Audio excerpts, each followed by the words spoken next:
Hai guys, jumpa kembali dengan saya Nur Fitriadin di channel Peace of Christ. Kiranya melalui video yang diunggah oleh channel ini boleh menjadi berkat bagi setiap kita.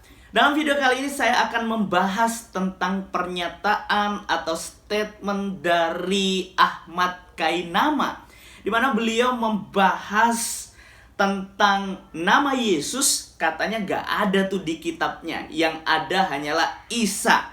Benarkah demikian, saudara? Mari kita sebelum jauh membahas bagian ini, yuk kita simak pernyataan dari Ahmad Kainama. Kita simak video ini. Google kosongnya udah, Ustaz? Alkitab bahasa Arab. Oke, cat turun ke bawah. Ada Filipi, klik gini, klik, oke.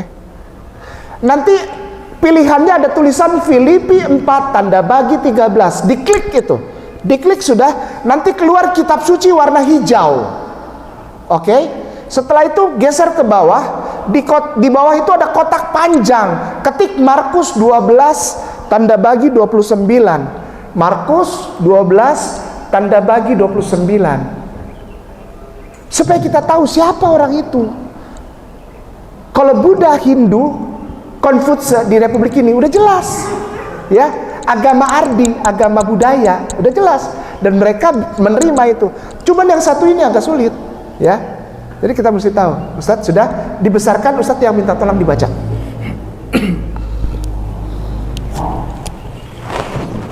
Enggak pakai Bismillah Alkitab, Ustadz. Bebel jangan pakai Bismillah, Bebel Bismillah. Oke, baca saja. Ya, terjemahan untuk Markus 12. Nah, baca Arabnya. Oh, bahasa Arab. Iya, bisa diperbesarkan, Ustaz, bisa lihat. Syukran katsiran, Ustaz. Fa'ajaba Isa. Iya.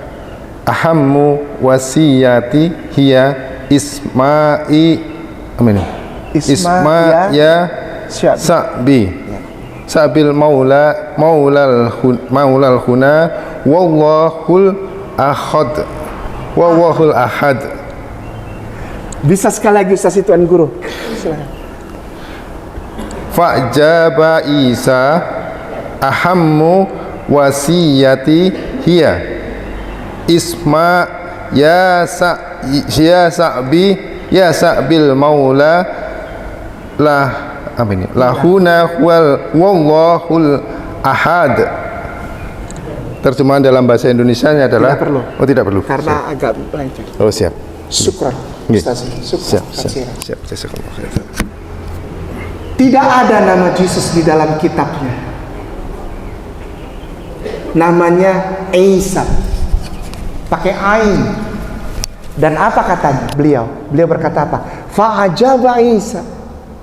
Isa memberikan satu jawaban, memberikan satu kata-kata yang dilontarkan. Apa itu? Wasiyatihiyah. Ini adalah wasiatku. Orang kalau mau meninggal kepada keturunannya, dia bilang ada wasiat. Wasiat itu harus dipegang. Wasiat lebih berharga dari harta apapun. Apa wasiat dari Isa, dari Yesus itu? Yang gambarnya katanya gondrong, bule, mata biru. Itu dia. Kan? Dia bilang apa? Wasiyatihiyah. Ini ada wasiat buat kamu. Isma ya Syabi, ya saudaraku sebangsa. Ya orang Israel dan orang-orang yang mencintai aku. Apa pesannya?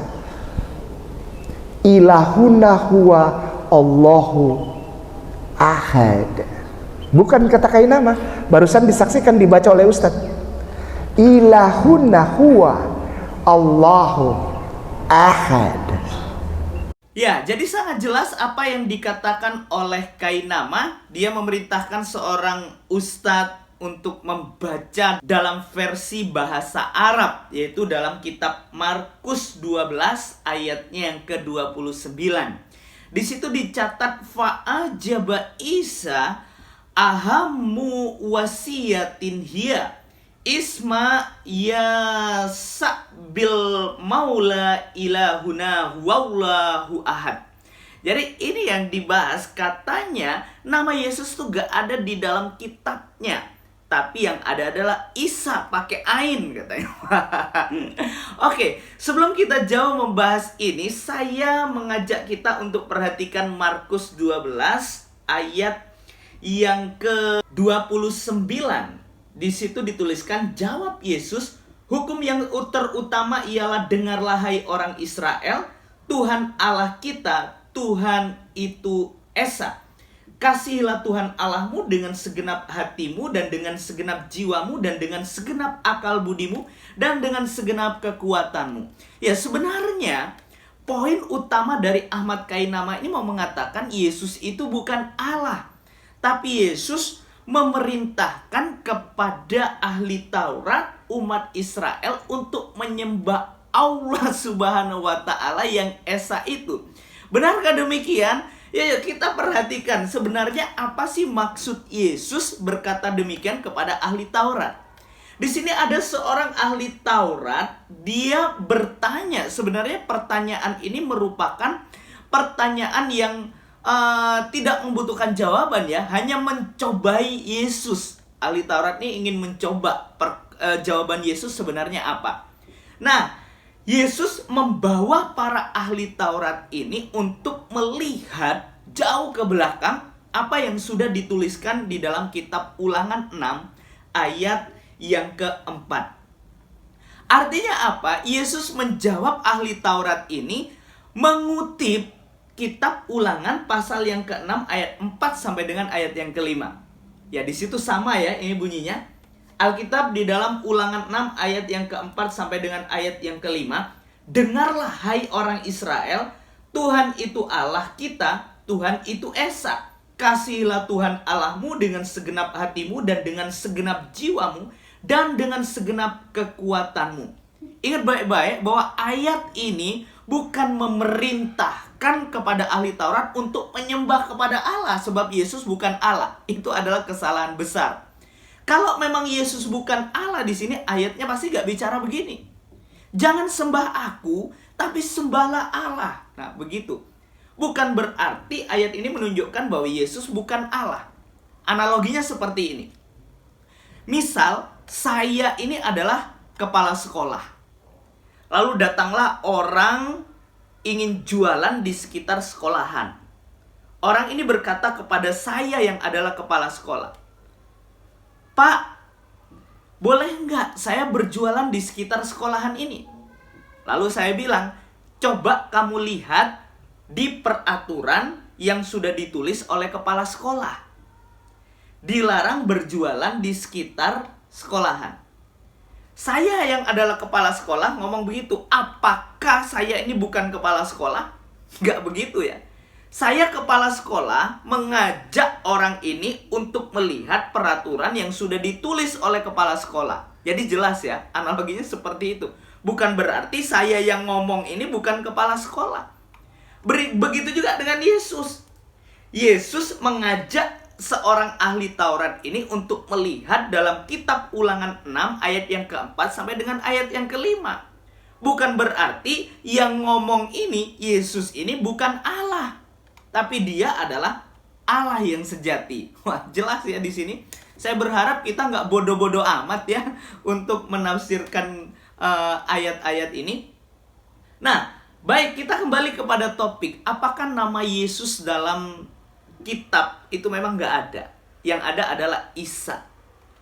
Karena dalam bahasa Arab tadi, Markus 12 ayat 29, Fa'ajaba Isa.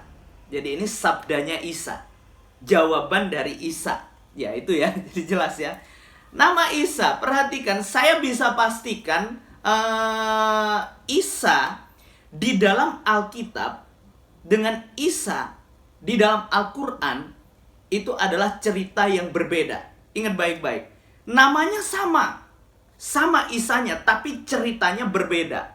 Makanya tidak akan pernah ketemu kalau kita bahas Isa versi Al-Quran dengan versi Alkitab. Karena ini adalah suatu cerita yang berbeda. Itu perlu diingat. Ya, baik. Yang saya tekankan lagi di sini, ingatlah bahwa bahasa atau bahasa Arab itu bukan mutlak milik agama tertentu dimanapun. Yang namanya bahasa, ya bahasa kayak bahasa Indonesia, kayak bahasa Arab, itu bukan bahasa milik agama tertentu. Bahasa Indonesia bukan miliknya Kristen. Bahasa Arab bukan miliknya Islam, enggak. Tapi milik negara. Nah, ingat tuh baik-baik ya, bukan milik agama tertentu. Maka dari itu, kalau kita di versi bahasa Arab, di dalam Alkitab, makai nama Isa, ya sah-sah aja. Karena nama Isa ini jauh dipakai sebelum Islam ada. Jadi jelas ya, sebelum Islam ada, Kristen di Mesir itu udah pakai bahasa ini. Jadi kita gak heran. Yuk, kita perhatikan lebih lengkapnya bagaimana penjelasan nama Isa oleh Bapak Bambang Norsena. Ini sangat jelas membukakan wawasan kita. Yuk kita simak video ini. Jadi begini, dunia di mana Yesus hidup itu ada dunia yang multilingual, yang multicultural. Sesuai dengan nubuat Nabi Yesaya bahwa Mesias itu akan berkarya di seberang sungai Yordan, jalan ke laut, Galilea, wilayah bangsa-bangsa. Afer Hayarden, Gilil Hagoyim. Jadi daerah seberang Yordan, Via Maris, Derek Hayam, jalan laut. Itu maksudnya jalan di laut tengah, Mediterranean Sea. Dan kemudian Galilea itu adalah tempat banyak suku-suku bangsa saat itu berkumpul. Karena itu Yesus bicara dalam masyarakat yang sangat multibahasa. Yesus berbicara sehari-hari memakai bahasa Aramaik. Bahasa Aramaik itu mulai berkembang setelah zaman pembuangan dari Babel. Dalam bahasa Aramaik itu orang akan menyebut nama Yesu atau Yesua. Karena nama itu yang mudah diucapkan oleh mereka yang bertutur dalam bahasa Aram. Tatkala seorang percaya bahwa Yesu atau Yesua itu adalah yang diurapi, maka dia akan mengucap dalam bahasa Aramaik Yesu Mesiha. Tetapi orang-orang Yahudi di Yerusalem, di Tiberias, daerah-daerah yang relatif lebih ortodoks secara keyahudian, itu mengucapkan bahasa Ibrani. Bahasa yang digunakan untuk menulis Taurat, kitab nabi-nabi, dan kitab-kitab suci Yahudi yang dikenal dengan Ketuvim. Di situ disebut nama Yesua atau Yehosua. Dan apabila orang misalnya seperti Nikodemus atau imam besar atau siapapun, kalau misalnya mereka percaya Isa itu adalah, Yesus itu adalah yang diurapi, pasti mengatakan Hamusyah atau Hamasyah. Maka mereka menyebut Yesua Hamusyah atau Yesua Hamasyah. Bahasa Yunani adalah bahasa yang menjadi lingua franca, bahasa yang sangat luas dipakai di Kekaisaran Romawi, seperti bahasa Inggris sekarang. Pasti menyebutnya Yesus, Yesus, Kristus, artinya sama. Bahasa administrasi pemerintahan saat itu bahasa Latin, pasti menyebut Yesus Kristus. Jadi nama-nama ini lahir karena memang multibahasa pada saat itu. Al-Masih itu apa? Al-Masih itu al pada bahasa Arab itu artinya definite article yang artinya ha atau the dalam bahasa Inggris, ha dalam bahasa Ibrani, hu dalam bahasa Yunani, hu Kristus, ha Masiah atau a di akhir kata benda dalam bahasa Arab Masiha, al-Masih. Jadi tidak ada masalah. Maka di dalam Alkitab bahasa Arab misalnya dikatakan Kitabu Miladi Yasu al-Masih Ibnu Dawud Ibnu Ibrahim. Inilah silsilah Yesus Kristus anak Daud anak Abraham. Tapi bagaimana dengan kata Isa? Sesungguhnya tidak masalah juga dengan kata Isa. Sebelum Al-Quran menyebut Yesus disebut Isa, pada pertengahan abad ke-6 di sebuah biara di wilayah Syria, itu dikenal biara yang namanya Isaniyah, pengikut Isa. Dan itu jauh sebelum zaman Islam, kira-kira 1 abad sebelum lahirnya Islam. Kenapa kata Isa dalam bahasa Semitik, bahasa di Timur Tengah, itu dengan mudah dilacak apa yang namanya phonetic correspondence. Sebetulnya itu dalam bahasa apa saja. Jadi misalnya biasanya kalau kita membaca Alkitab kita ini ditulis dalam bahasa Yunani karena bahasa itu menjadi lingua franca, bahasa yang lazim dipakai umum di seluruh wilayah di Timur Tengah. Tetapi bahasa Aram itu dipakai di wilayah Palestina ke bagian timur dan selatan. Yerusalem atau Palestina di wilayah barat itu bahasa Yunani. Misalnya Asia Kecil, Turki sekarang itu bahasa Yunani. Makanya Paulus menulis surat Galatia, Korintus pasti nggak mungkin bahasa Aram, kan di sana dipakai bahasa Yunani. Di Pulau Patmos, Yohanes menulis pasti bahasa Yunani. Tetapi daerah Palestina, Yerusalem ke arah timur dan selatan itu bahasanya Aramaik. Nah di dalam bahasa Aramaik itu sebetulnya ada dialek-dialek.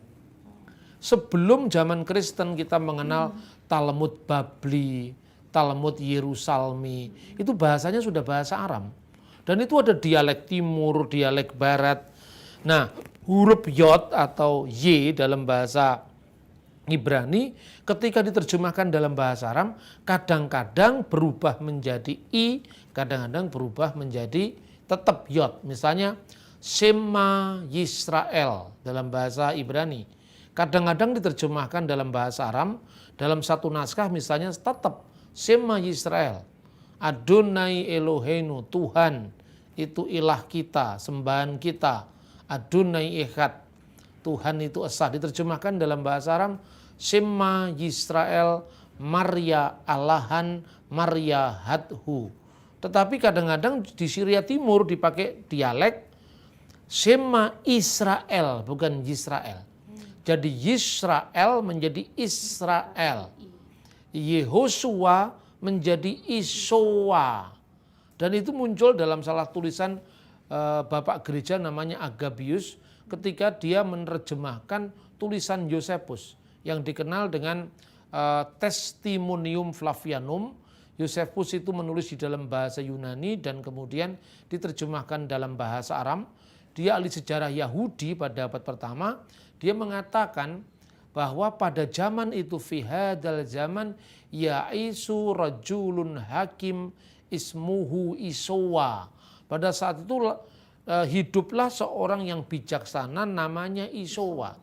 Nah seperti kata Yehosua menjadi Isowa, kemudian O panjang itu menjadi A. Misalnya Shalom itu Shin, Lamed, Wau, Mim, Shalom.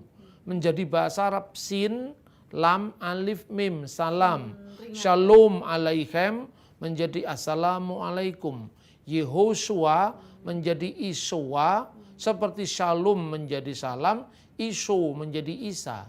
Tidak ada masalah, itu hanya gejala bahasa. Seperti misalnya korespondensi bunyi, seperti kata Yaakov dalam bahasa Ibrani menjadi Yakub dalam bahasa Arab, Yakobus dalam bahasa Belanda, Jack dalam bahasa Perancis. Kenapa nggak dipersoalkan?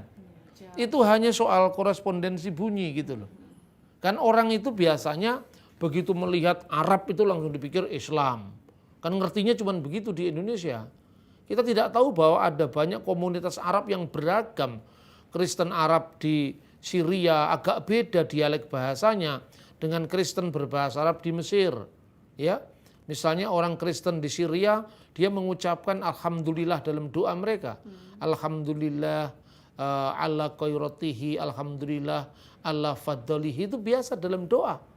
Di Mesir lebih lazim digunakan kata-kata dalam ibadah itu adalah al-masdulillah, segala kemuliaan bagi Allah. Tetapi itu varian-varian bahasa yang lazim dipakai. Bahkan kata Isa itu muncul sebelum zaman Islam. Saya kira itu yang perlu dijelaskan, dikelirkan ya, kesalahpahaman itu.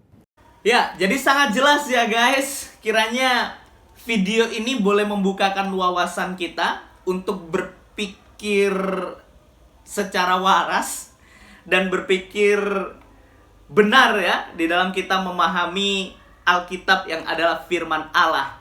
Wah, saya kasihan ya, umatnya kok mau amat dibodoh-bodohin oleh Kainama ya. Ya, dia pakai Alkitab, entah dia pakai bahasa Arabnya, dan ustadznya tadi dilarang untuk baca Indonesianya ya, terjemahannya. Supaya apa ya? Supaya Kainama terlihat ke Arab-Araban. Ya, kiranya melalui video ini jangan kita sebagai orang percaya yang mengasihi Tuhan ya harus lebih cerdas sedikit lah ya untuk memahami Alkitab supaya kita tidak mudah dibodoh-bodohin oleh para mu'alaf seperti Kainama ini. Ya, kiranya video ini boleh jadi berkat bagi setiap kita. Tuhan Yesus memberkati, tetap setia mengikut Tuhan sampai akhir hidup kita. God bless you.